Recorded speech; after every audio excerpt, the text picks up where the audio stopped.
Hello students, I welcome all of you in this lecture. In this lecture, we are going to see the further aspects of determinants. But before that, let me tell you what you have seen in the previous lecture. In the previous lecture, we started with the definition of commutative ring with unity. We shown what is commutative ring with unity. Then we defined n-linear functions and took so many examples based on n-linear functions. I told you how can you show that some function given to you is n-linear function or not. Then we defined the general kind of n-linear function defined on n by n matrices. Then after we saw one lemma that linear combination of n linear functions is again a n linear function, and we ended up with the result that any n linear function on 2 by 2 matrices is of this type: a11 a22 d of e1 a21 d of e1 e2, a11 a22 d of e1 e1 e1 e2 plus a12 a21 d of e2 e1 plus a12 a22 d of e2 e2. Okay, now in this lecture we will see the further aspects of determinant function. We will start with the definition of alternating function. Okay, so slowly we are going to impose some conditions on the n linear functions. So what will happen, n linear functions, set of all n linear functions is a more general set. Okay, we will impose some condition on n linear function and we will find the alternating function. So set of all alternating functions is a subset of n linear function, because some stronger conditions are imposed on a function. Then we will find this set. This is set of all alternating functions. Okay, then again we will add one more condition, and that will restrict the class of functions to the determinant functions. Okay, so that is our final target of this particular discussion, that we will end up with the determinant functions, and then we will discuss the ideas behind the determinant function. Okay, so let me just start with the definition of alternating function. Okay, so let me define alternating function.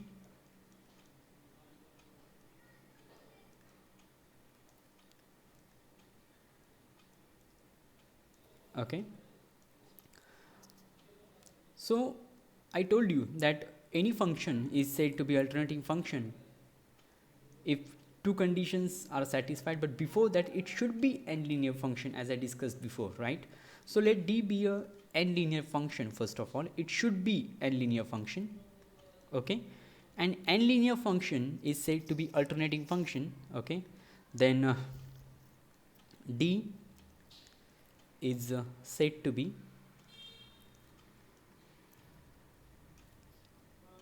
alternating function if two conditions are satisfied. First condition अशी आहे की जर तुम्ही हे function कोणत्याही मॅट्रिक्सवर apply केलं ever तर त्याची व्हॅल्यू 0 येते जर जर मॅट्रिक्सच्या दोन रोज इक्वल असतील तर. Whenever two rows of A are equal, म्हणजे जर तुम्ही असा एखादा मॅट्रिक्स घेतला की त्याच्या दोन रोज इक्वल आहेत.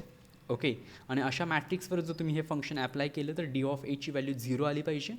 आणि सेकंड कंडिशन जी आहे अल्टरनेटिव्ह फंक्शनसाठी ती अशी आहे की D of A dash is equal to minus D of A. What is A dash? तर ए डॅश म्हणजे एच्या दोन रो इंटरचेंज करून आपण एक नवीन मॅट्रिक्स तयार करतो. सो सुरुवातीचा आपला मॅट्रिक्स असेल ए, बरोबर, त्याच्या आपण दोन रो इंटरचेंज करणार कोणत्याही. सपोज आयथ रो आपण इंटरचेंज केली जेथ रो बरोबर. सो मॅट्रिक्स जो तयार होईल तो मॅट्रिक्स असेल A dash. Okay, so A dash नवीन मॅट्रिक्सचा डिटर्मिनंट हा जुन्या मॅट्रिक्सच्या मायनस टाइम्स असायला पाहिजे. So D of A dash should be equal to minus D of A, where let me write here where A dash is a matrix. A dash is a matrix obtained by interchanging any two rows of A. Obtained by interchanging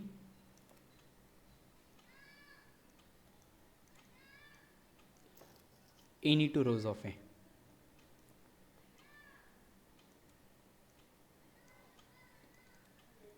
Okay, so if D is a linear function, then D is said to be alternative function if these two conditions are satisfied.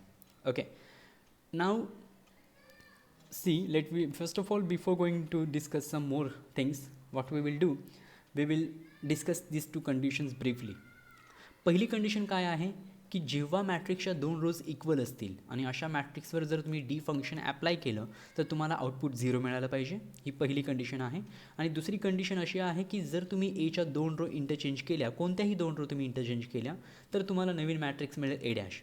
तर नवीन मॅट्रिक्सवर जर तुम्ही D apply केलं तर त्याचं output हे original मॅट्रिक्सच्या minus times असायला पाहिजे. So D of A dash should be equal to minus times D of A. तर ह्या दोन कंडिशन्स आपण डिस्कस करतो अल्टरनेटिंग फंक्शनच्या केसमध्ये. पण ह्या दोन कंडिशन्स फार इंटरेस्टिंग आहेत, बरोबर आहे. दोन कंडिशन्स फार इंटरेस्टिंग का आहेत? कारण पहिली कंडिशन जर ट्रू असेल, ओके, तर दुसरी कंडिशन ही ऑटोमॅटिकली ट्रू असते, बरोबर आहे. पण दुसरी कंडिशन जर ट्रू असेल तर पहिली कंडिशन ट्रू असेलच असं सांगता येत नाही. Okay, so that's why this two conditions are very interesting to be discussed. So what I will do, I will discuss these two concepts briefly. Okay,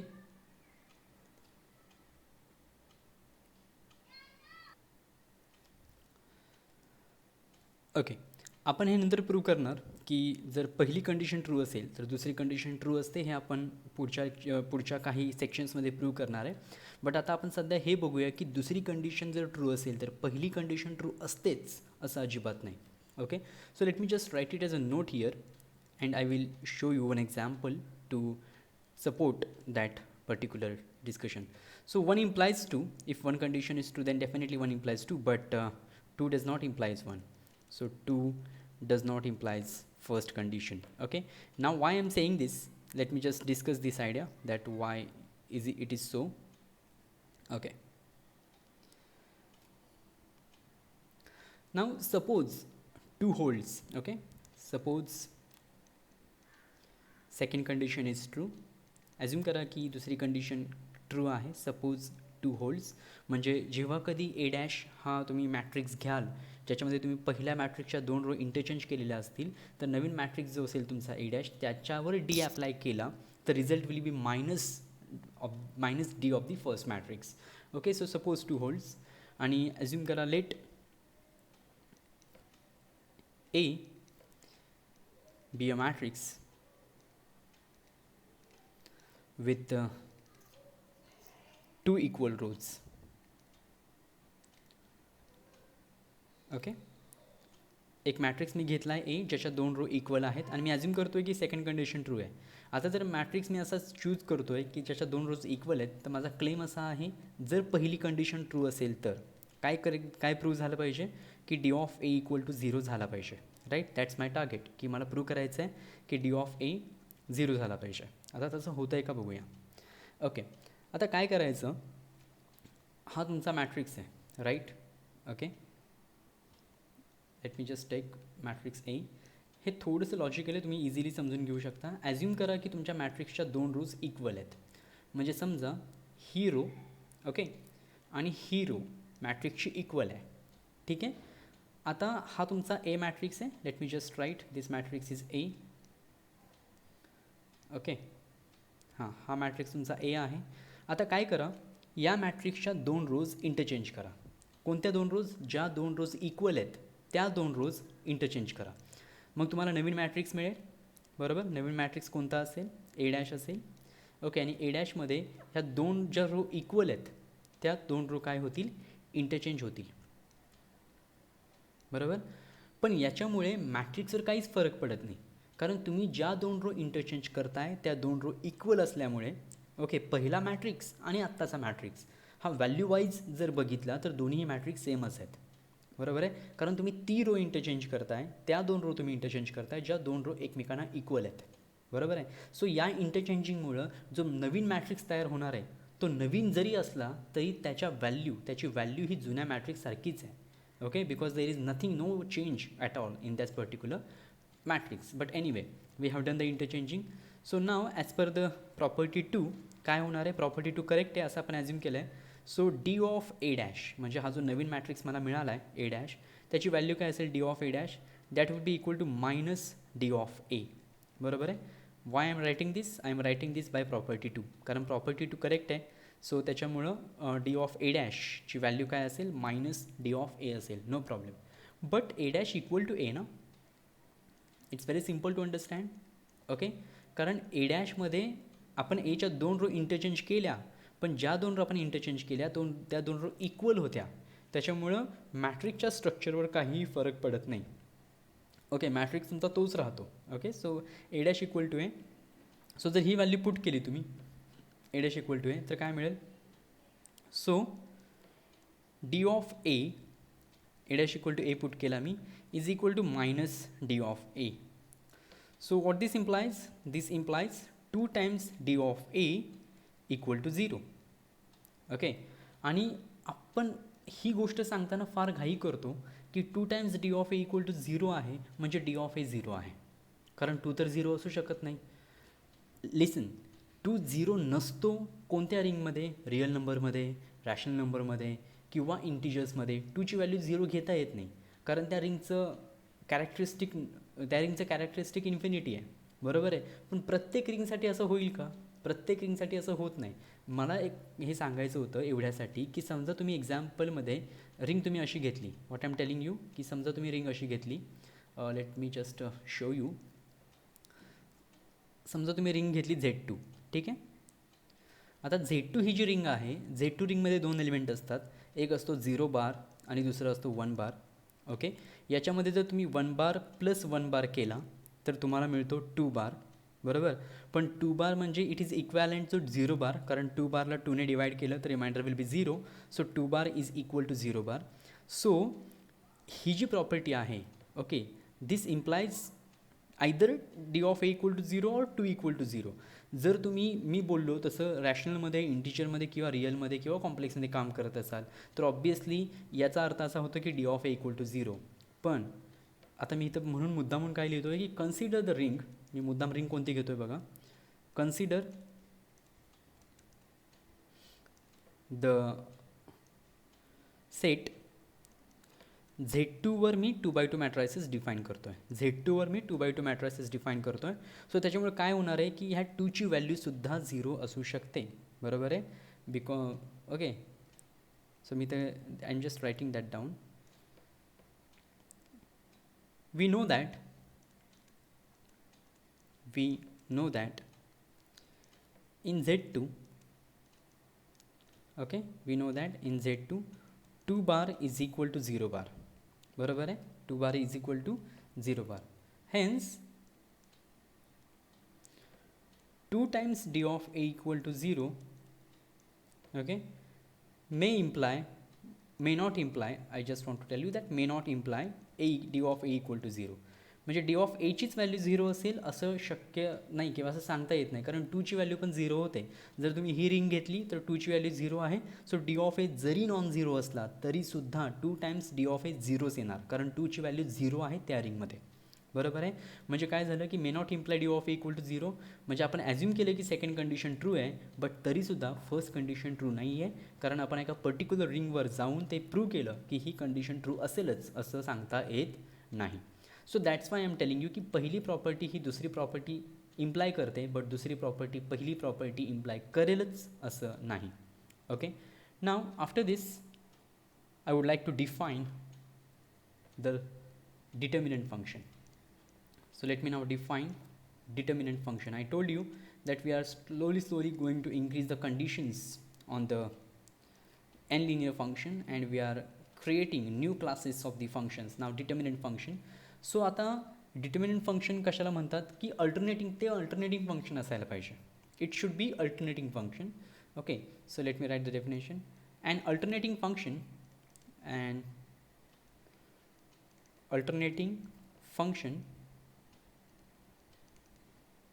D is said to be determinant function,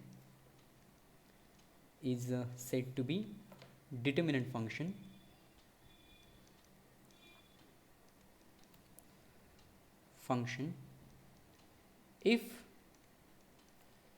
D of I means identity matrix. Okay, just a second, let me just erase this and let me rewrite this particular I here. So D of I is equal to 1.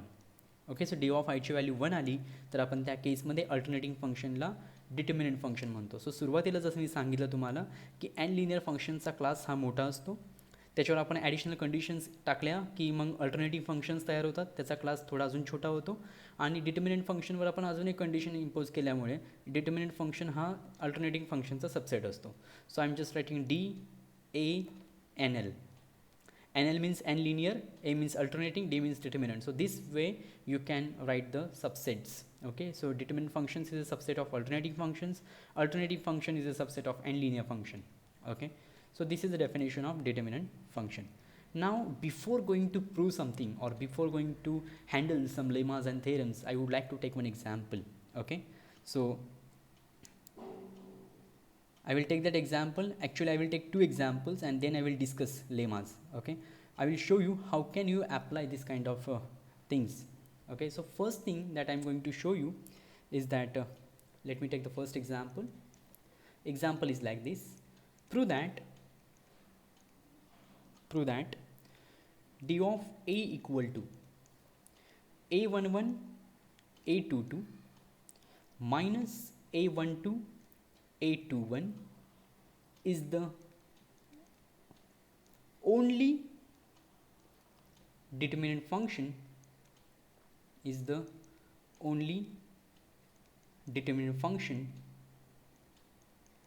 on 2 by 2 matrices over K. So K 2 cross 2.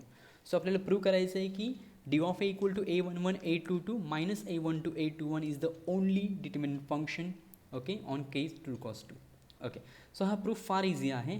आपण ते function construct करूया. Let d be the determinant function defined, let d be the determinant function on K 2 cross 2. Determinant function on K 2 cross 2. Fine, no problem. Now we have proved in the last lecture, okay, whatever we have proved in the last lecture that I am going to consider here. आपण prove केलं होतं की जर तुम्ही 2 by 2 matrices घेत असाल तर कोणतंही एन लिनियर फंक्शन हे एक स्ट्रक्चरमध्ये असतं, बरोबर आहे. आणि डिटर्मिनंट फंक्शन घेताय म्हणजे तुम्ही that is an linear function obviously. Okay, so then D is of the form कोणत्या फॉर्ममध्ये असेल D of A is equal to a11 a21 d of e1 okay, plus a11 a22 d of e1 e2 okay, plus a12 a21 okay, d of e2 e1 finally plus a12 a22 d of e2 e2. So this is the form of D, right? Now we will slowly come to this required form. Okay, now already we have assumed that D is determinant function, so D is alternating function. Okay, so now what is D of e1 e1? So D of e1 e1 is equal to what? E1 means 1 0, right. So असा matrix 2 by 2 matrix ज्याची पहिली row 1 0 आहे, दुसरी row पण 1 0 आहे. Okay, so that is equal to D of E1 E1 म्हणजे पहिली row 1 0, दुसरी रो पण 1 0. म्हणजे इथं लगेच लक्षात येतं की दोन्ही रो इक्वल आहेत, मॅट्रिक्सच्या दोन्ही रो इक्वल आहेत. आणि आपण घेताना घेतलं डिटर्मिनंट फंक्शन, त्याच्यामुळे दोन्ही रो जर इक्वल असतील तर डी ऑफ एची व्हॅल्यू 0 होणार, because by definition of alternating function determinant function is alternating function, and by definition of alternating function you can easily show that from the first condition D of A equal to 0 whenever 2 rows of A are equal. So इथं मी त्याच्यामुळे काय लिहितो आहे की D of E1 E1ची value म्हणजे D of 1 0 1 0 दोन्ही रो इक्वल असल्यामुळे it will be equal to 0, right. Similarly तुम्ही सांगू शकता की डी ऑफ E2 E2 0 येणार, कारण डी ऑफ E2 E2 म्हणजे मॅट्रिक्सच्या दोन्ही रोज सेम आहेत 0 1 0 1, सो याची पण व्हॅल्यू येणार 0, नो प्रॉब्लेम. आता राहिली व्हॅल्यू फक्त कशाची, तर डी ऑफ E1 E2. आता डी ऑफ E1 E2 काय येणार, D of E1 E2. So D of E1 E2 म्हणजे डी ऑफ असा मॅट्रिक्स ज्याची पहिली रो आहे 1 0, दुसरी रो आहे 0 1, म्हणजे हा आयडेंटिटी मॅट्रिक्स आहे. Okay, so D of E1 E2 equal to 1 असं मी का घेतो आहे, because we have assumed that D is a determinant function, आणि by definition of determinant function D of identity matrix is always 1. त्याच्यामुळे मी इथे D of आयची value काय घेतली, 1 घेतली. So D of E1 E2 equal to 1 आला. आणि finally I want to find what is D of E2 E1. पण तुम्ही जर रो इंटरचेंज केल्या तर अल्टरनेटिंग फंक्शनच्या डेफिनेशननुसार जर तुम्ही रो इंटरचेंज केल्या तर this is equal to minus D of E1 E2. म्हणजे E2च्या जागी E1 घेतली, ओके, E1 इकडे शिफ्ट केली, E2 इकडे शिफ्ट केलं तर साईन चेंज होईल. So minus D of E1 E2, but E1 E2 is equal to 1, so this value is -1. फक्त या व्हॅल्यू वरच्या एक्सप्रेशनमध्ये पुट करा, तुम्हाला तुमचा आन्सर मिळून जाईल. Okay, so what will be your answer? So let me just write answer here. Okay, so D of A is equal to काय येणार? So D of E1 E1 0 आहे, सो पहिली टर्म व्हॅनिश होईल. Okay, similarly last term vanish होईल. D of E1 E2ची value 1 आहे, so A11 A22 राहणार फक्त 1 असल्यामुळे. आणि इथं डी ऑफ E2 E1ची व्हॅल्यू -1 आहे, सो इथे -A12 A21. So this is the only determinant function defined on 2x2 matrices, right? Okay. आणि तुम्हाला आठवत असेल की this is nothing but the determinant of 2x2 matrix. So तुम्हाला जर 2x2 मॅट्रिक्स असा दिला असेल A11 A22 A21 sorry A11 A12, I wanted to take A21 A22, then determinant of this matrix, if A is like this, then determinant of this matrix is calculated like this, A11 A22 minus A12 A21, and you will find this parallel with the whatever you have proved right now. So this is the only determinant function defined on 2x2 matrices. So this is the use of conditions on alternating function and determinant function. So we can easily identify that what is d of E1 E1, what is d of E2 E2. Okay, so that is the most important use of alternating functions and determinant functions. This is the first example that I wanted to discuss. Now I will discuss the next example with you. Okay, I will take one matrix and I will show you how to find the determinant of that matrix. So second example, find d of A, okay, for A equal to A काय दिलं बघा तुम्हाला, x 0 minus x square, okay, 0 1 0 1 0 x square. Okay, if d is alternating function. Determinant function दिलं नाही आहे, D काय दिलेलं आहे, अल्टरनेटिंग फंक्शन दिलेलं आहे. Okay, so if D is alternating function on 3x3 matrices over real numbers. So तुम्हाला त्या डीची व्हॅल्यू फाइंड करायची आहे. जर तुम्हाला डीची व्हॅल्यू फाइंड करायची असेल तर it's very easy. Okay, how can you find solution? Let me write the solution. D of A is equal to what? So आता D of A is equal to D of first row, okay, comma second row comma third row. But how can you write first row? जर तुम्ही E1ची value घेतली, E1 म्हणजे identity मॅट्रिक्सची पहिली row, ती आहे 1 0 0. E2ची value तुम्ही घेतली 0 1 0 आणि E3ची व्हॅल्यू तुम्ही घेतली 0 0 1, राईट. जर अशा व्हॅल्यूज तुम्ही सिलेक्ट केल्या तर मग तुम्ही पहिली रो कशी लिहू शकता? सो पहिली रो तुम्ही अशी लिहू शकता, x इंटू E1, बरोबर आहे, minus x square into E3. ही झालं तुमची पहिली रो, बरोबर आहे. X into E1 minus x square into E3 तुम्ही चेक करू शकता. अशा पद्धतीने तुम्ही पहिली रो एक्सप्रेस करू शकता. जर तुम्हाला लक्षात येत नसेल तर let me do it for the first row only and you can understand it. What is, how can I write x 0 minus x square? ही पहिली रो आहे. So I can write it as x into 1 0 0, right. You may check it out, it's very easy. Then 0 into 0 1 0 because I don't need the second coordinate, and plus minus x square into 0 0 1. So this is the expression of the first row in the terms of E1 E2 E3. So that's why d of म्हणजे पहिली row मी अशी लिहिली x E1 minus x square E3. How can I write the second row? Second row can be easily written as E2 because second row is 0 1 0 which is equal to E2. So second row is E2. Third row is 1 0 x square, so I can write it as E1, okay, plus x square into E3, right. So this is d of A. Now just simplify this particular expression using the conditions of n linear function and alternating function. So n linear function असल्यामुळे प्रत्येक row मध्ये function linear असणार आहे. So you can split this function. Okay, so how can you split this function? You can do it like this. पहिल्यांदा मी पहिल्या रोमध्ये split करतो. पहिल्या रोमध्ये split करताना एक्स हा कॉन्स्टंट आहे, so x will come out. It will B D of, पहिल्या रोमध्ये काय शिल्लक राहील आता, म्हणजे इथे फक्त शिल्लक राहील E1 ओके, कॉमा सेकंड रोमध्ये E2, थर्ड रोमध्ये E1 plus x square E3. आता मायनस एक्स स्क्वेअर बाहेर काढला, राईट. डी ऑफ पहिल्या रोमध्ये शिल्लक राहिला E3, दुसऱ्या रोमध्ये शिल्लक राहिला E2, तिसऱ्या रोमध्ये शिल्लक राहिला E1 plus x square E3. हे झालं पहिल्या रोमध्ये स्प्लिट केलं मी. ओके, आता ह्या प्रत्येक टर्म तुम्ही तिसऱ्या रोमध्ये स्प्लिट करू शकता. जर तिसऱ्या रोमध्ये तुम्ही स्प्लिट केलं तर x as it is. Okay, let me just split it. How can I write d of this? So d of this is equal to d of e1 e2 e1. Okay, plus इथं e1 आहे ना, so हा plus मी split करतोय. So d of e1 e2, इथं X square बाहेर निघणार, so इथं मी एक्स स्क्वेअर लिहितो. X square times D of e1 e2 e3. Okay, हे झालं पहिलं. Minus x square as it is, right. D of E3 E2 E1. आता इथं 1 आहे, सो कॉम्बाईन बाहेर निघणार. So it will B D of E3 comma E2 comma E1 plus x square बाहेर निघणार. D of E3 comma E2 comma E3. हे झालं तुमचं एक्सप्रेशन, राईट. आता हे एक्सप्रेशन सिम्प्लिफाय करा.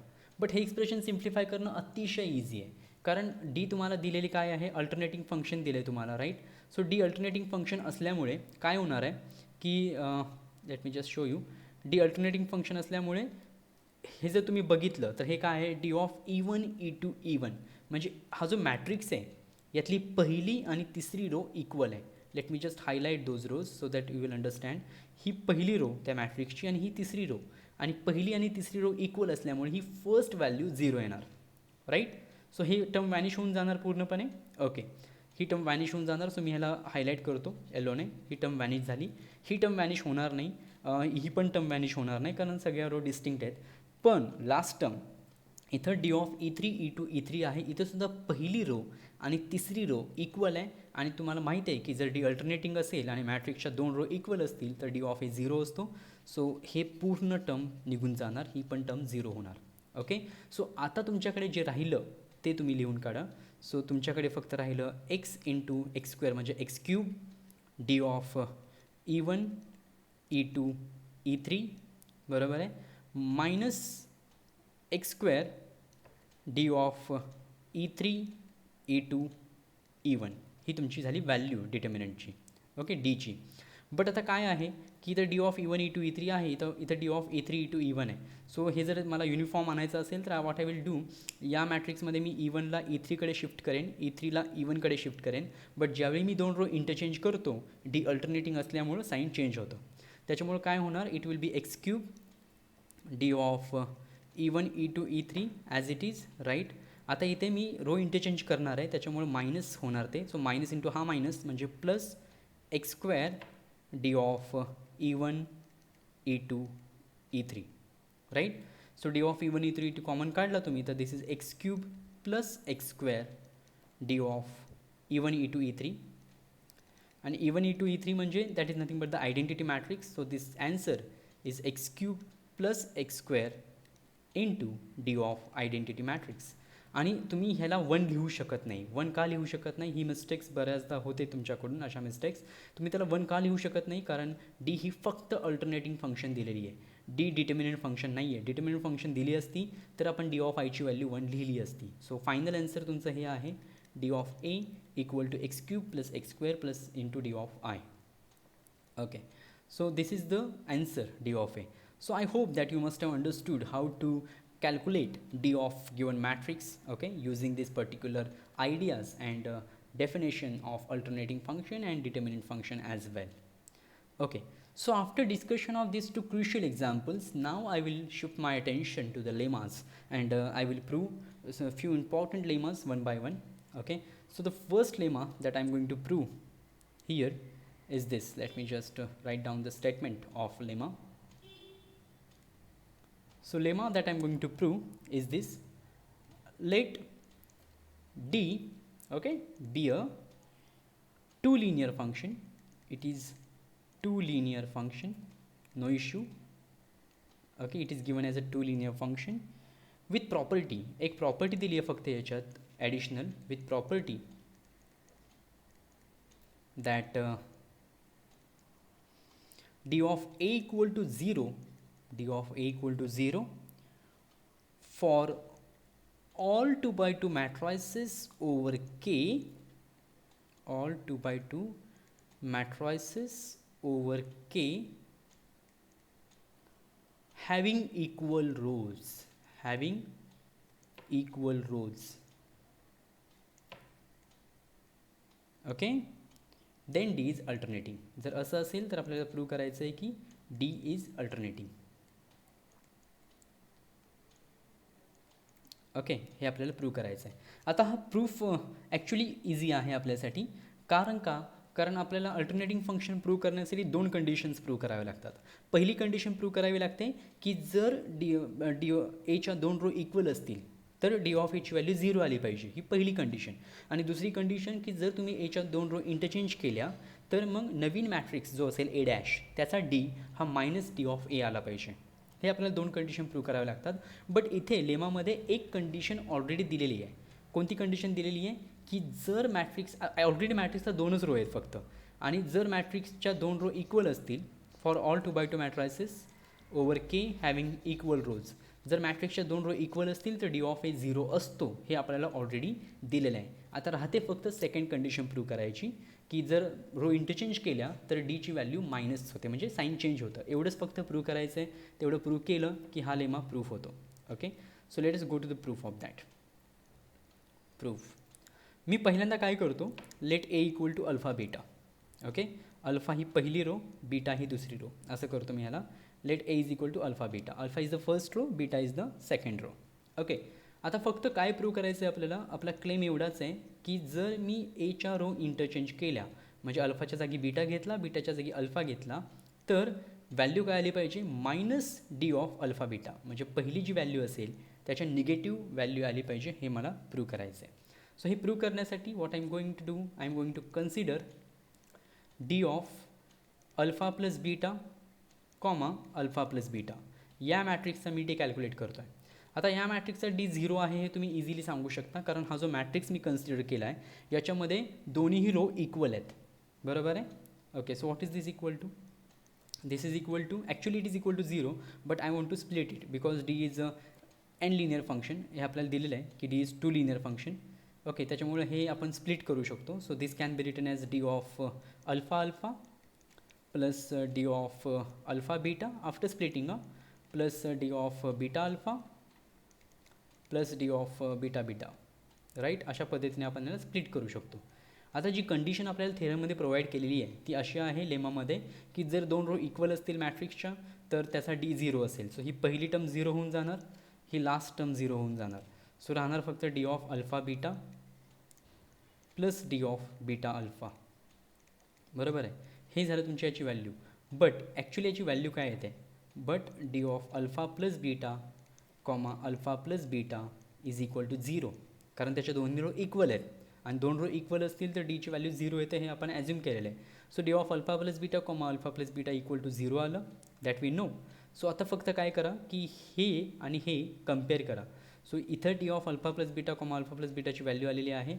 सो दस व्हॉट कॅन आय राईट, वरच्या एक्सप्रेशनमध्ये D of alpha plus beta comma alpha plus बीटाची व्हॅल्यू आली D of alpha beta plus D of beta alpha, आणि आत्ता जे एक्सप्रेशन मी लिहिलं त्याच्यामध्ये व्हॅल्यू आहे 0.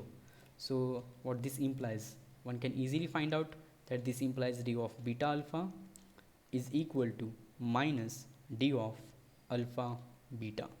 ओके, जे की आपल्याला प्रूव्ह करायचं होतं. सो सेकंड कंडिशन पण ट्रू झाली अल्टरनेटिंग फंक्शनची. So hence D is alternating function. It is so simple to prove, right. I hope you must have found it easy to prove. Okay, so this d is alternating. Okay, now after proof of this particular lemma I will go to prove the next lemma. Okay, next lemma is little crucial and actually it is lengthy to prove, but it's very interesting. It have a very interesting proof. Okay,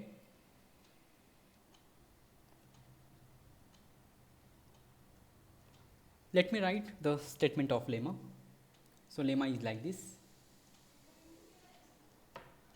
Let d be a n-linear function.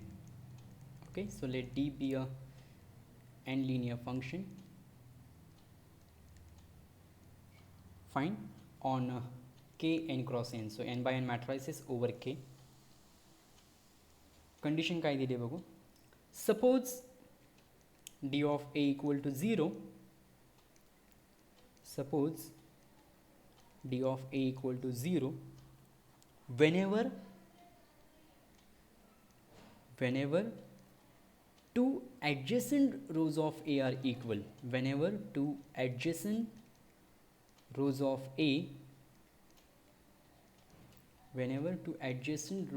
a are equal, okay, then d is alternating.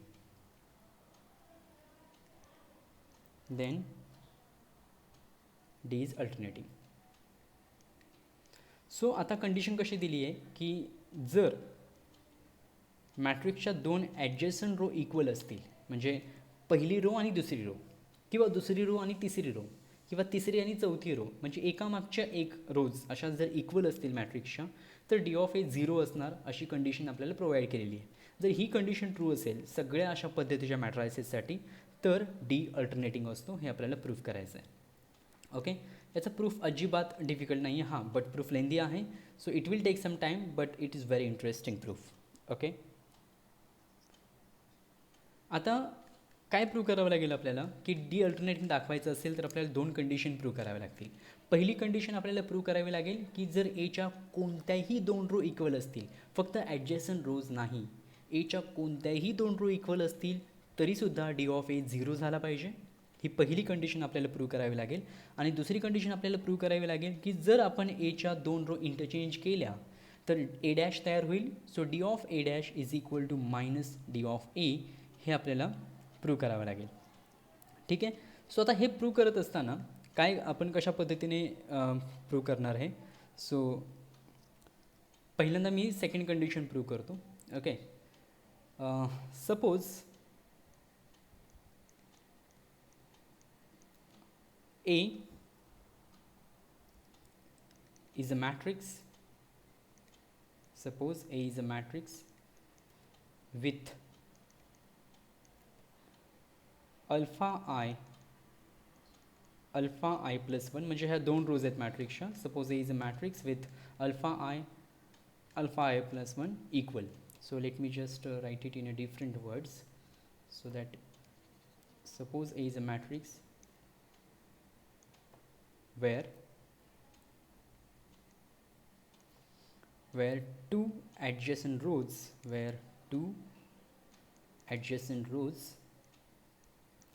alpha i plus 1 are equal. Okay, assume करा की ए हा matrix तुम्हाला दिला आहे आणि त्याच्या दोन adjacent row म्हणजे अल्फा आय आणि alpha i plus 1, ith row आणि आय प्लस 1 रो इक्वल आहे असं ॲज्युम करा. ठीक आहे. आता मी पहिल्यांदा सेकंड कंडिशन प्रूव्ह करणार आहे. ओके, कसं प्रूव्ह करतो बघा. आपण सुरुवातीला काय करूया, एक पर्टिक्युलर केस प्रूव्ह करू आणि मग आपण जनरल कंडिशन प्रूव्ह करू. Let A dash B a matrix, let A dash be a matrix obtained by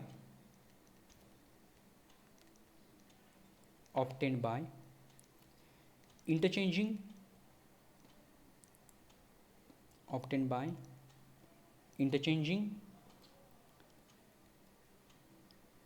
two adjacent rows of A,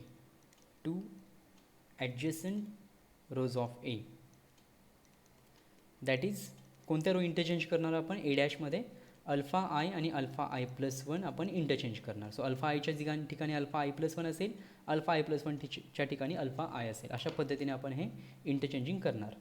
ठीक आहे. Let's go to the next part. Okay, consider या केसमध्ये काय होते बघूया आपण. Consider D of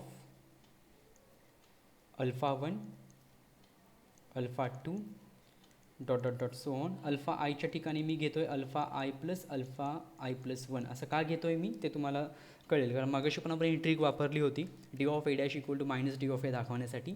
so same process मी इथं use करतो आहे. इथे पण मी घेतो आहे अल्फा आय प्लस 1. बाकी सगळ्या रोज ज्या आहेत मॅट्रिक्सच्या त्या आहे तशा ठेवायच्या, शेवटची रो असेल alpha n. So D already तुम्हाला दिलेलं आहे की एन लिनियर फंक्शन आहे. सो तुम्ही हे सगळं स्प्लिट करू शकता. ह्याला जर तुम्ही स्प्लिटिंग केलं तर तुम्हाला एकूण 4 टर्म्स मिळतील. त्यातली पहिली टर्म म्हणजे D of alpha one alpha two dot dot dot, इथे फक्त अल्फा आय राहील. ओके, इथला अल्फा आय अल्फा आय, बाकी सगळ्या row equal, plus D of alpha one alpha two as it is. Okay, इथं राहील अल्फा आय, इथं राहील alpha i plus one. Okay, बाकी सगळ्या रोज आहे तशा ठेवायच्या. Okay, plus D of alpha one alpha two आहे तशा. ओके, आता अल्फा आय प्लस वन राहील इथे, अल्फा आय प्लस वन इथे राहील अल्फा आय पुढच्या रोमध्ये. ओके, बाकी सगळ्या रो आहे तशा, plus D of alpha one alpha to सगळं आहे तसं, फक्त आता इथे राहील अल्फा आय प्लस वन, पुढे पण राहील alpha i plus one. So मी असं स्प्लिटिंग करून घेतलं आहे फक्त त्या दोन रोजमुळे. सो इथे अल्फा आय प्लस वन राहिला. Okay, so alpha i plus one, पुढच्या रोमध्ये पण राहिला alpha i plus one. Okay, comma dot dot dot so on alpha n. अशा पद्धतीने तुम्हाला स्प्लिटिंग केल्यावर मिळेल. आता तुम्हाला ऑलरेडी काय दिलं आहे की कंडिशन काय दिली आहे की ते लेमामध्ये, मी लेमा वाचतो परत एकदा. कंडिशन अशी दिली आहे की जर मॅट्रिक्सच्या दोन ॲडजसंट रो इक्वल असतील तर त्या मॅट्रिक्सचा डी 0 येतो. So D of such a matrix is 0, right. ही कंडिशन तुम्हाला दिलेली आहे. आता मी फक्त थोडंसं एक हायलायटर घेतो आणि तुम्हाला हे दाखवण्याचा प्रयत्न करतो की आता कोणत्या कोणत्या मॅट्रिक्समध्ये ती कंडिशन सॅटिस्फाय होती आहे. आपल्याकडे हे इक्वल टू एवढं एक्सप्रेशन आहे. जर तुम्ही ह्यातलं सेकंड टर्म बघितली, second term, okay, so second टर्ममध्ये काय होतं आहे तर सेकंड टर्ममध्ये आयथ रो काय आहे अल्फा आय, नेक्स्ट रो काय आहे अल्फा आय प्लस वन, बरोबर आहे. आणि तुम्ही ॲज्युम काय केलं आहे की let A be a matrix with equal adjacent rows alpha i and alpha i plus one, म्हणजे हा इक्वल आहेत. सो या मॅट्रिक्सच्या दोन ॲडजसंट रो इक्वल आहेत, बरोबर आहे. सो याचा डी 0 होणार, बरोबर आहे. सिमिलरली हा जो मॅट्रिक्स आहे म्हणजे तिसरी जी टर्म आहे तुमची, तिसऱ्या टर्ममध्ये जो मॅट्रिक्स तुम्हाला दिला आहे त्याच्यामध्ये ही रो आहे i plus one alpha i plus one, ही रो आहे अल्फा आय, आणि ह्या दोन रो इक्वल आहेत असं आपण सुरुवातीलाच ॲज्युम केलं आहे, बरोबर आहे. मग लेमाच्या कंडिशननुसार जर मॅट्रिक्सच्या दोन रोज इक्वल असतील तर त्याचा डी 0 येतो. म्हणजे मी हायलाईट केलेल्या दोन्ही टर्म्सची व्हॅल्यू काय होणार आहे 0 होणार आहे. सो तुमच्याकडे at the end of the story तुमच्याकडे फक्त दोनच टर्म्स शिल्लक राहतील. पहिली टर्म तुमच्याकडे शिल्लक राहील D of alpha one alpha two dot dot dot so on alpha i comma alpha i, okay, dot dot dot so on alpha n. Okay, I think we have done a little mistake, right? Okay, let me just clear that mistake. Just a second.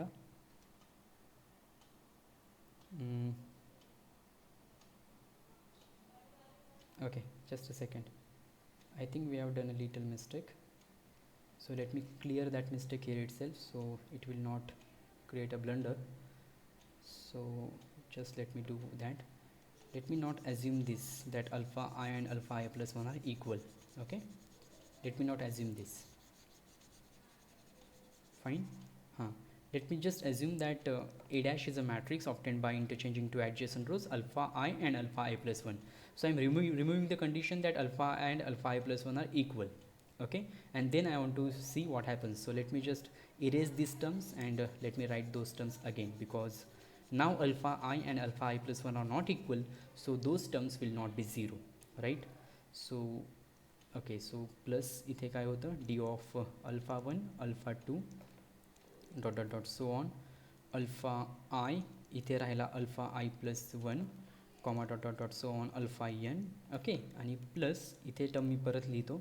So D of alpha one alpha two dot dot dot so on, इथे राहिला alpha i plus one, पुढे राहील alpha i, okay, comma dot dot dot बाकीच्या row आहे तशा alpha N. आता correct आहे. आणि आता काय करायचं आहे, आता मी ॲक्च्युली लेमाची कंडिशन वापरणार आहे, बट लेमाची कंडिशन मी त्या दोन टर्म्सवर नाही, तर आता मी बाकीच्या रोजवर वापरू शकतो. ओके, तुम्ही जर बघितलं पहिली टर्म, तर पहिल्या टर्ममधली आयथ रो आहे अल्फा आय आणि त्याच्या पुढची रो पण आहे अल्फा आय, बरोबर आहे. सो हा जो मॅट्रिक्स आहे या मॅट्रिक्सची आयथ रो आणि त्याच्या पुढची ॲडजसंट रो इक्वल आहे. बरोबर आहे. So by using lemma this term will be 0. Okay, this term will be 0. Similarly fourth टर्ममध्ये जर तुम्ही बघितलं तर आयथ रो आहे अल्फा आय प्लस 1, त्याच्या पुढची रो आहे अल्फा आय प्लस 1, म्हणजे दोन्ही रो तुम्हाला इक्वल दिसतील. इथली रो पण अल्फा आय प्लस 1 आहे, इथली रो पण अल्फा आय प्लस 1 आहे. सो ह्या दोन्ही रो इक्वल आहेत. सो या मॅट्रिक्सच्या दोन ॲडजस्टंट रो इक्वल आहेत. सो ही व्हॅल्यू होणार 0. बरोबर, by using the condition of lemma. Okay, आणि जर तुम्ही लेफ्ट हँड साईड बघितली तर लेफ्ट हँड साईडमध्ये आयथ रो आहे अल्फा आय प्लस 1, त्याच्या पुढची रो पण आहे अल्फा आय प्लस 1, म्हणजे याही मॅट्रिक्समध्ये तुम्हाला दोन रो ॲडजस्टंट रो इक्वल दिसत आहेत, म्हणजे याही मॅट्रिक्सचा डी 0 असेल. सो ही सुद्धा टर्म तुमची काय असेल, 0 असेल. ओके, सो आता तुम्ही हे एक्सप्रेशन रिड्यूस करू शकता.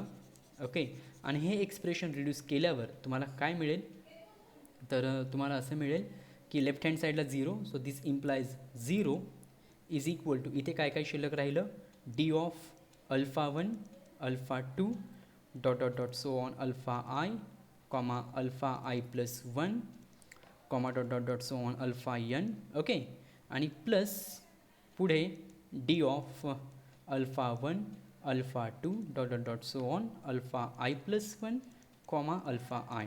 सो मी कोणती कंडिशन काढून टाकली, मी जे म्हणत होतो की अल्फा आय आणि alpha i plus 1 adjacent row equal आहेत, ही जी कंडिशन मी घेतली होती ती कंडिशन मी काढून टाकली, मला असं एक्सप्रेशन मिळालं. ओके, आणि हे जर एक्सप्रेशन तुम्ही थोडंसं शिफ्टिंग ऑफ टर्म्स केलं तर तुमच्या असं लक्षात येईल की D of alpha 1 alpha 2 dot dot dot alpha i plus 1 comma alpha i dot dot dot so on alpha n is equal to minus D of alpha 1 alpha 2 dot dot dot so on alpha i plus 1 dot dot dot alpha n. Okay, so तुम्हाला अशा पद्धतीचं expression मिळेल. Okay, so this implies D of A dash is equal to minus D of A. Okay, D of A dash is equal to minus D of A. आता actually हे जे आहे, मी तुम्हाला सुरुवातीला पण म्हटलं होतं की पर्टिक्युलर केस आहे. सर एक्झॅक्टली ही कोणती पर्टिक्युलर केस आहे, तर ही केस कोणती आहे की जर तुम्ही ए डॅश हा मॅट्रिक्स एच्या दोन ॲडजस्टंट रो इंटरचेंज करून ऑप्टेन केला असेल. मी काय म्हणतो आहे, जर आता बघा हा तुमचा ए आहे, let me just try to elaborate it. हा तुमचा ए आहे. Okay, so let me just take a highlighter here. ही तुमची आयथ रो, बरोबर, ही त्याच्या पुढची रो आय प्लस 1 रो, बरोबर, आणि तुम्ही आता ए डॅश तयार करताय. सो ए डॅश तुम्ही तयार केला, हा तुमचा ए डॅश तयार होईल, हा तुमचा ए आहे, हा तुमचा ए डॅश. तर ए डॅशमध्ये तुम्ही कोणत्या दोन रो इंटरचेंज करताय, तर तुम्ही ही रो, ह्या दोन रो तुम्ही काय करताय, इंटरचेंज करताय. त्यामुळं हा तुमचा अल्फा आय, हा तुमचा alpha i plus 1. If I want to be more careful, what I will do, I will erase this, okay, yellow color from here and I will use a different color here. So he alpha i आणि ही alpha i plus 1 आहे. So दोन rho equal नाही आहेत. So आता जो तुम्ही A dash obtain केला त्याच्यामध्ये आयथ पोझिशनला आली अल्फा आय प्लस 1 पुढची रो, आणि त्याच्या खाली नेक्स्ट पोझिशनला गेली अल्फा आय, हा तुमचा ए डॅश आहे. आणि तरीसुद्धा याचा डिटर्मिनंट काय होतो, 0 होतो. So let me just tell you how it happens. So एक सेकंड फक्त. हां, तर हा तुमचा आहे अल्फा आय प्लस 1, हा आहे अल्फा आय. सो एक पर्टिक्युलर केस आहे की जर तुम्ही दोन ॲडजेसंट रो इंटरचेंज केल्या, मी पुन्हा एकदा सांगतो आहे, जर तुम्ही ए हा तुम्हाला दिलेला मॅट्रिक्स आहे, जर तुम्ही त्या एच्या दोन ॲडजेसंट रो इंटरचेंज केल्या, ओके, तर तुम्हाला जो मॅट्रिक्स मिळतो ए डॅश, त्याचा डी काय असतो, तर D of A dash is equal to minus D of A. पण हे कधी होतं, जर तुम्ही एच्या दोन ॲडजेसंट रो इंटरचेंज केल्या तर, बरोबर आहे. पण अल्टरनेटिंग फंक्शन प्रूव्ह करण्यासाठी आपल्याला हे प्रूव्ह करावं लागतं की कोणत्याही दोन रो इंटरचेंज केल्या तरीसुद्धा ही कंडिशन सॅटिस्फाय झाली पाहिजे. आपण आता ही कंडिशन फक्त एवढ्याच फ्रेम ऑफ रेफरन्समध्ये प्रूव्ह केलेली आहे की जर तुम्ही जर तुम्ही ॲडजेसंट रो इंटरचेंज केल्या तर D of A dash equal to minus D of A येतो. ही कंडिशन आपण आता प्रूव्ह केलेली आहे. बट आपल्याला कंडिशन कोणती प्रूव्ह करायची आहे की एच्या कोणत्याही दोन रो इंटरचेंज केल्या तरीसुद्धा D of A dash equal to minus D of A आला पाहिजे. ओके, बट ठीक आहे, नो प्रॉब्लेम. आपण एक पर्टिक्युलर कंडिशन प्रूव्ह केली आहे, त्याचाच यूज करून आपण आता पुढची कंडिशन प्रूव्ह करू. Okay, so let me now आता मी जे घेतो आहे ते केअरफुली बघा. Let A dash B obtained by, मगाशी मी फक्त ॲडजसंट रो इंटरचेंज केल्या होत्या, आता मी म्हणतो आहे let A dash B obtained by interchanging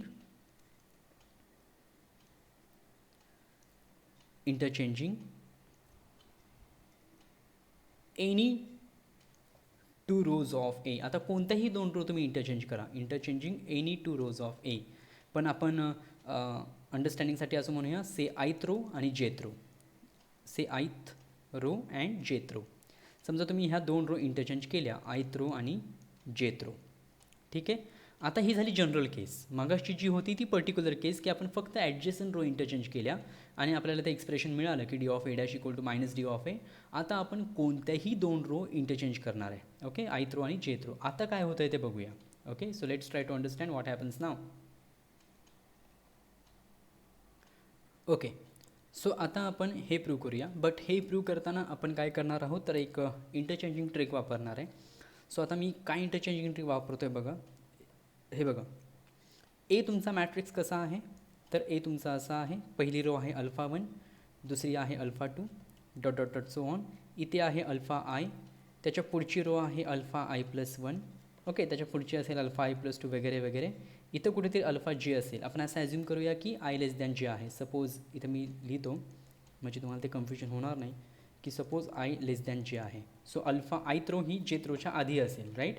so alpha जे आणि पुढच्या रो असतील तशा असतील आणि शेवटची रो अल्फा एन. सो हा तुमचा ए आहे. आता तुम्हाला काय करायचं आहे तर आयथ रो आणि जेथ रो इंटरचेंज करायचे. म्हणजे तुम्हाला आय या पोझिशनला काय करायचं आहे, तुम्हाला अल्फा आय इकडे शिफ्ट करायचं आहे, बरोबर, आणि अल्फा जे तुम्हाला इकडे शिफ्ट करायचं आहे. हे तुमचं टार्गेट आहे, बरोबर आहे. पण हे तुम्ही काय करू शकता, स्टेप बाय स्टेप पण करू शकता. स्टेप बाय स्टेप करू शकता म्हणजे काय की मला मागे जे काय मी प्रूव्ह केलं आहे त्याचा यूज करायचा आहे. मागे मी काय प्रूव्ह केलं की जर तुम्ही दोन ॲडजसंट रो इंटरचेंज केल्या, मागाशी आपण काय प्रूव्ह केलं होतं की जर तुम्ही ॲडजसंट रो इंटरचेंज केल्या तर डीची साईन चेंज होते. म्हणजे पहिल्यांदा डीची व्हॅल्यू जी असेल त्याची साईन चेंज होते.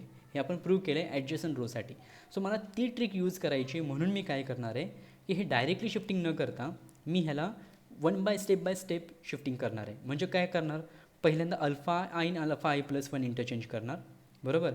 सो पुढच्या स्टेपला मॅट्रिक्स कसा मिळेल मला, पुढच्या स्टेपला मला मॅट्रिक्स असा मिळेल alpha 1 alpha 2 dot dot dot so on. आता अल्फा आयच्या ठिकाणी मी घेतला आहे अल्फा आय प्लस 1, दोन ॲडजसंट रो इंटरचेंज केला. इथे आला अल्फा आय, त्याच्या पुढची रो असणार आहे अल्फा आय प्लस 2, कारण इथं अल्फा आय प्लस 1 होता, त्याच्या पुढची असणार अल्फा आय प्लस 2, बाकी dot dot dot so on. इकडे अल्फा जे, असं करत करत गेलो मी इथे अल्फा एन. हा मॅट्रिक्स मिळणार तुम्हाला पहिल्या स्टेपला. त्याच्या पुढची स्टेप काय, तुम्ही तर अल्फा आय आणि अल्फा आय प्लस 2 इंटरचेंज करणार. म्हणजे एक एक स्टेप घेत तुम्ही अल्फा आयला अल्फा जेकडे घेऊन जाणार. सो त्याच्या पुढच्या स्टेपला तुम्हाला मॅट्रिक्स असा मिळेल alpha 1 alpha 2 dot dot dot so on, alpha i plus 1 alpha i plus 2, okay, dot dot dot, आणि इथं अल्फा आय येणार आणि dot dot dot so on alpha जे, आणि इथे पुढे अल्फा एन. ओके, आता हे मी सगळ्या स्टेप्स लिहित नाही. असं करत करत तुम्ही काय करणार की एक स्टेज तुमची काय येणार तर एक स्टेज अशी येणार तुमची की त्या स्टेजला अल्फा आय तुमचा अल्फा जेच्या पोझिशनला गेलेला असणार आहे, right. So let me just write that stage. Okay, so असं जर तुम्ही कंटिन्यू करत गेलात तर एक स्टेज अशी येईल तुमची की अल्फा 1 आहे तिथं असेल, अल्फा 2 आहे तिथं असेल. ओके, इथे अल्फा आय प्लस 1 आलेला आहे, इथं अल्फा आय प्लस 2 आलेला आहे, बरोबर. हा अल्फा आय शिफ्ट होत गेला आहे आणि इथं अल्फा जेच्या ठिकाणी अल्फा आय गेला त्यावेळी काय होणार, अल्फा आय आधी अल्फा जेच्या आधी आला असणार आहे, अल्फा आय इथं आला असेल, बरोबर. मग तुम्ही अल्फा आयला अल्फा जेच्या ठिकाणी पाठवणार, म्हणजे ॲडजसंट रो असल्यामुळे अल्फा जेला तुम्ही इकडे घेणार. सो ही स्टेप तुम्हाला मिळेल. म्हणजे अल्फा आय तुम्हाला जिथे हवा होता त्या पोझिशनला तुमचा अल्फा आय पोचलेला आहे, बरोबर आहे. पण हे करायला एकूण किती स्टेप लागतात, तर आयथ पोझिशन आहे आणि जेथ पोझिशन आहे. सर तुम्हाला आयथ पोझिशनचा एलिमेंट जर जेथ पोझिशनला घेऊन जायचं असेल तर तुम्हाला जे मायनस आय स्टेप्स लागतात. ओके, जे मायनस आय स्टेप्स लागतात. ओके, सो तुम्हाला हे सगळं करायला जे मायनस आय स्टेप्स लागल्या. आता सेम प्रोसेस करायची फक्त रिव्हर्स डायरेक्शनमध्ये. ओके, रिव्हर्स डायरेक्शनमध्ये करायची म्हणजे काय करायचं तर आता अल्फा जे ऑलरेडी अल्फा जे एक प्लेस मागे आलेलं आहे, परत त्याला असं मागे घेत जायचं 1 बाय 1. सो आता इथून म्हणजे मी आता दाखवत नाही, हे कंटिन्यू करत जायचं रिव्हर्स प्रोसेस. मी फक्त इथं लिहितो की रिव्हर्स प्रोसेस. रिव्हर्स म्हणजे काय की आता अल्फा जेला बॅकवर्ड शिफ्ट करायचे एक एक एक एक ॲडजस्टंट रो. सो तुम्हाला पोझिशन काय मिळेल, alpha 1 alpha 2 dot dot dot so on. Alpha आयच्या ठिकाणी अल्फा जे येईल. ओके, हा अल्फा आय प्लस 1 पुढे शिफ्ट होईल. ओके, शिफ्टिंग झाल्यानंतर असं असं, आणि अल्फा जेच्या ठिकाणी अल्फा आहे तर ऑलरेडी आलेला आहे. आता हे रिव्हर्स प्रोसेसला किती स्टेप लागतील, रिव्हर्स प्रोसेसला किती स्टेप लागतील, तर पहिला जे फॉरवर्ड प्रोसेस होती आयथ पोझिशन जेथ पोझिशनला पाठवण्यासाठी जे मायनस आय एवढ्या स्टेप्स लागतात. पण रिव्हर्स प्रोसेस करताना एक स्टेप ऑलरेडी अल्फा जेने कवर केलेली आहे. ऑलरेडी अल्फा जे त्याची पोझिशन सोडून मागे एक घर आलेलं आहे. सो आता त्याला परत जर तुम्हाला इकडे पाठवायचं असेल तर एक स्टेप कमी लागेल. एवढ्या स्टेप लागतात खरं, पण एक स्टेप कमी लागेल कारण अल्फा जेने एक स्टेप ऑलरेडी कवर केलेली आहे. सो तुम्हाला स्टेप्स लागणार जे मायनस आय मायनस 1 एवढ्या स्टेप्स लागणार. सो तुम्हाला हे जे इंटरचेंजिंग करायचं आहे आयथ रो आणि जेथ रोचं, हे इंटरचेंजिंग करण्यासाठी एकूण किती स्टेप्स लागतात, टोटल नंबर ऑफ स्टेप्स तुम्हाला किती लागतात. तर मी ते लिहिण्यासाठी what I will do, I will assume that j minus i is equal to k. So ही झाली फॉरवर्ड प्रोसेससाठी. बॅकवर्ड प्रोसेससाठी k minus 1. So total 2k minus 1 स्टेप्समध्ये तुम्ही अल्फा आय आणि अल्फा जे इंटरचेंज करता. मग तुम्हाला मिळतो हा जो तुमचा मॅट्रिक्स तुम्हाला मिळाला तो आहे A dash. Now what is D of A dash. So D of A dash काय येणार, तर बघा एकदा जर तुम्ही इंटरचेंजिंग केलं, जर तुम्ही एकदा इंटरचेंज केलं तर साईन एकदा चेंज होते. अजून एकदा इंटरचेंज केलं तर परत साईन चेंज होते. अजून एकदा इंटरचेंज केलं तर परत एकदा साईन चेंज होते. सो साईन चेंज कशी होईल म्हणजे what will be the final sign, हे कशावर डिपेंड करते की तुम्ही किती वेळा इंटरचेंजिंग केलेलं आहे. सो तुम्ही एकूण 2k मायनस 1 टाइम्स दिस प्लस दिस, म्हणजे तुम्ही 2k मायनस 1 टाइम्स इंटरचेंजिंग केलेलं आहे. सो साईन काय असणार आहे, -1 रेस टू 2k मायनस 1 ही त्याची साईन असेल, multiplied by D of A. Original मॅट्रिक्सची जी साईन असणार आहे, ओरिजिनल मॅट्रिक्सवर तुम्ही डी अप्लाय केला तर त्याची जी काय साईन असणार आहे त्याच्या -1 raise to 2k minus 1 times तुम्हाला साईन चेंज करावी लागणार आहे, because you have taken that many steps. So तुमचं जे total number of sign changing होणार आहे ते 2k मायनस 1 टाइम्स होणार आहे. त्याच्यामुळे जी फायनल साईन असेल तुमची इथली ती असेल -1 raise to 2k minus 1. Okay, so D of A dash equal to -1 raise to 2k minus 1 into D of A हे तुम्हाला मिळेल. But what is -1 raised to 2k minus 1? So one can easily tell that it is nothing but odd number. 2k minus 1 is odd number. So -1 raised to odd number is -1. So that's why finally we get d of a dash is equal to minus d of a.